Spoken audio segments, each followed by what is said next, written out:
Uy!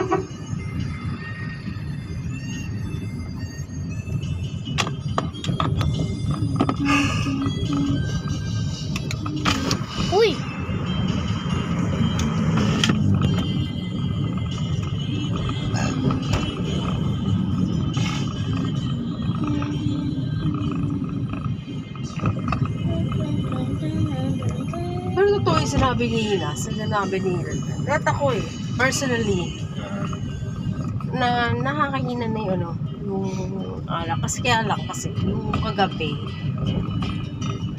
nag-yellow talaga ako. Nagtagyo ng ice. Para matipid ko lang yung Red Horse. Tuloy ako ng yellow. Kaso, mas tumagal. Mas lalo tumagal. Yung,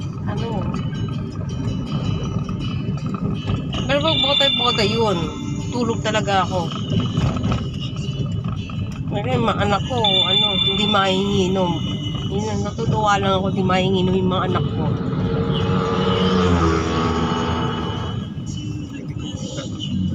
Sige, tanggalin mo. Tanggalin mo, eh!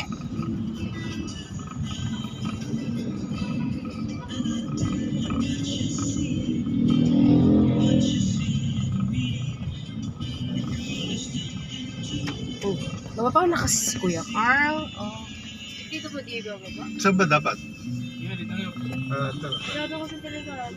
Yes. Bakit? Gusto mo ba iuwi sa bahay si Carl? Sige, Carl, ingat ka. Carl, ingat ah. Chat mo na lang si tita mo pag ingat ka. Yan, Carl. Bye-bye, Kuya Carl! Okay.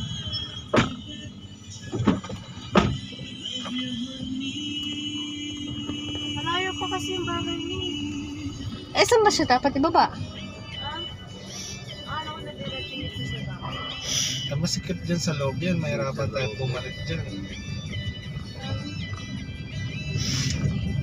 Mahirapan tayo makalabas ulit dyan. Masikip sa loob yan. Nakakalaniyan yan. Uwi sa bahay, tapos Hindi, mahirapan tayo. Pag pumasok tayo sa loob yan, mahirapan tayo bumalik. Dahil masikip sa loob yan. Hindi, akala niya yan, uwi mo na. Hindi kasi namadaan na nga dyan. Tapos dire-diretso na parang. Hindi, daan ka dyan. Mapunta ka na ba sa bahay nila yan?